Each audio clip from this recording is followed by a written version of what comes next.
great to be associated with an institution that's going to have a long life and be so meaningful and stresses excellence. I think as I've often said, Rice is excellence. If it's not excellent, it's not Rice. It must have been something of a fluke that I got in. I don't think they had a live Canadian show up for some time. I showed up without my luggage. It got lost by the bus. But Mr. McCants, the registrar, gave me a new packet, and everything went well thereafter, more or less. In probably September of 1962, and within a couple of weeks, they said, okay, everybody over to the stadium.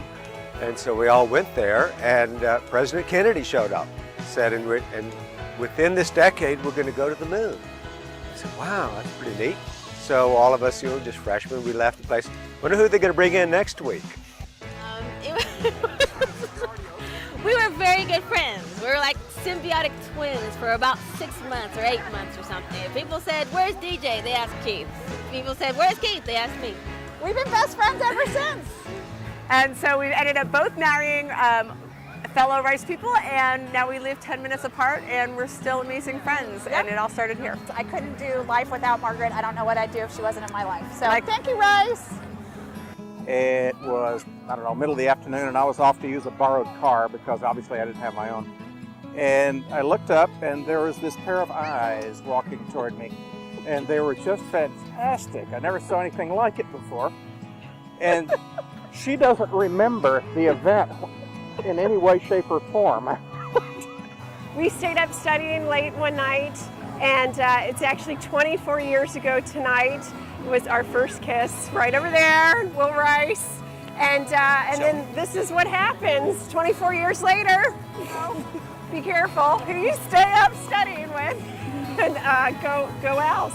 Alex was my tour guide when I visited Rice as a senior in high school in 1994.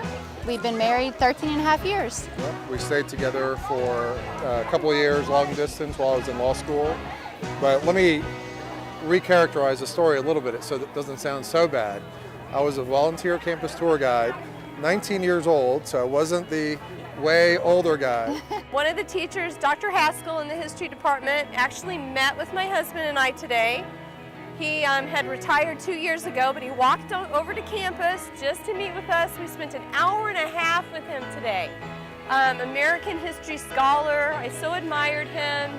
That kind of personal touch is what makes Rice great. I got to know Dr. Hyman and his wife Fern, who worked at the library, by going to lunch with them often, seeing them at associate nights. They were very active, and was an engineer for about 10 years and thought about changing my career. And I was thinking about coming back to Rice and getting a master's in history, maybe a PhD in history. And I looked up Dr. Hyman. He remembered me. I was his second to last doctoral student.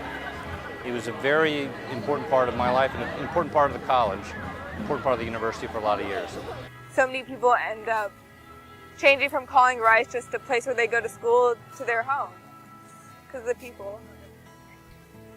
The way I look at it, I'll be, when we get to the 100th anniversary, I'll have spent 62% of Rice's life has been part of my life.